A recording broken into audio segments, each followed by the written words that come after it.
Hello friends, আসসালামু আলাইকুম। Welcome to my channel Bithi's cooking and blog. আজ আমি আপনাদের অনেক সাধারণ একটি রান্না দেখাবো, যেটা হলো আলু দিয়ে ডিম ভাজি। যখন বাসায় কোনো তরকারি থাকে না, তখন কিন্তু এই ভাজিটা দিয়ে ভাত খেতে অনেক মজা লাগে। তা আসুন আমি কিভাবে এই ভাজিটা করেছি আপনাদের সঙ্গে শেয়ার করি। তো আমি এখানে 7 থেকে 8টি মাঝারি সাইজের আলু নিয়েছি, 2টা পেঁয়াজ নিয়েছি আর 4টা কাঁচামরিচ নিয়েছি, সাথে নিয়েছি 2টা ডিম। এখন আমি গ্রেটারের যেটা সবচেয়ে ছোট দাগ সেটা দিয়ে আলুগুলোকে কুচি কুচি করে নিব। আলুগুলো যত ছোট দাগ দিয়ে কুচি করা হবে তত এটা ডিমের সাথে মিশে যাবে এবং খেতে কিন্তু অনেক মজা হবে আর ভাজার সময় অনেক মুচমুচে হবে। তো আমি সব কয়টা আলু দিইনি, আমি 6টা আলু ইউজ করেছি এখানে। তো আলু 6টা এখানে গ্রেট করে নেওয়ার পর আমি পেঁয়াজ দুটোকেও এখানে আলুর সাথে গ্রেট করে নিয়েছি, যাতে পেঁয়াজ আর আলু একসঙ্গে মিশে যায়। আর কাঁচামরিচ 4টা আমি চাকু দিয়ে কুচি কুচি করে নিয়েছি। এখন আমি সব মিশ্রণগুলোকে একটা বলে নিয়ে নেব।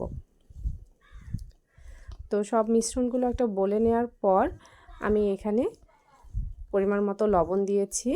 লবণ দিয়ে আগে পেঁয়াজ, আলু আর কাঁচামরিচটাকে সুন্দরভাবে মেখে নিয়েছি, কেননা লবণ দিয়ে এটাকে যখন আপনারা মাখবেন তখন মিশ্রণটা অনেকটা সফট হবে আর ডিমের সাথে সুন্দরভাবে মিশে যাবে। তো আমি ডিমের মধ্যে সাধারণত হলুদ ইউজ করি না, কিন্তু আজ যেহেতু আমি এটা আলু দিয়ে ভাজি করব, সেজন্য এখানে আমি সামান্য পরিমাণে হলুদ ব্যবহার করেছি, একদম 1 চিমটি পরিমাণে। তারপর এটাকে আমি 5 মিনিটের মতো সুন্দরভাবে মথে নিয়েছি। এই যে আমি 1 চিমটি পরিমাণে হলুদ দিয়ে দিলাম। তো এখন এটাকে মেখে নেওয়ার পর আমি ডিম দুটোকে এতে ভেঙে দিব, দিয়ে ডিমটাকে সুন্দরভাবে আলু, পেঁয়াজ আর মরিচের সঙ্গে মিশিয়ে নেব। তো ডিমগুলো এভাবে সুন্দরভাবে মিশিয়ে নেওয়ার পর তারপর হলো ভাজার পালা। তো আমি আগে ডিমগুলোকে সুন্দরভাবে মেখে নেই। আপনারা আপনাদের পরিমাণ মতো ডিম দিতে পারেন, এখানে আপনারা আরও একটা ডিম ইউজ করতে পারেন। যেহেতু আমি একাই খাবো, তো সেজন্য আমি 2টা ডিম এখানে ব্যবহার করেছি। আর এই ভাজিটা যে এতটা মজা হয়, আপনি ঘি ভাতের সঙ্গে শুধু এই ডিম ভাজিটা দিয়েও ভাত খেতে পারবেন।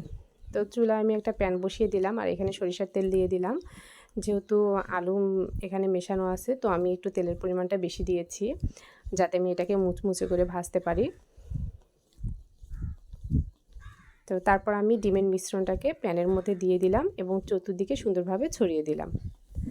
আর তারপর ঢাকনা দিয়ে এটাকে ঢেকে রেখে দিয়েছি 7 থেকে 8 মিনিটের জন্য, যতক্ষণ না নিচের অংশটা সুন্দরভাবে ব্রাউন কালার হয়ে এসেছে। এর মাঝে আমি একটু চেক করে দেখেছিলাম যে নিচটা ব্রাউন হয়েছে কি না। তো ব্রাউন হয়নি, সেজন্য আমি আবার ঢাকনা দিয়ে রেখে দিয়েছিলাম 2 মিনিটের মতো। তারপর যখন বুঝতে পারছি যে ব্রাউন হয়েছে, তখন আমি এটাকে সুন্দরভাবে উল্টিয়ে দিয়েছি। অবশ্যই উল্টানোর সময় একটু সাবধানভাবে উল্টিয়ে দিবেন, যাতে ডিম ভাজিটা ভেঙে না যায়। তো পরের পিঠটাও আমি ঠিক এভাবে 7 থেকে 8 মিনিটের মতো একটু ব্রাউন করে ভেজে নিয়েছি। এখন আমি ডিমটাকে কেটে নেব।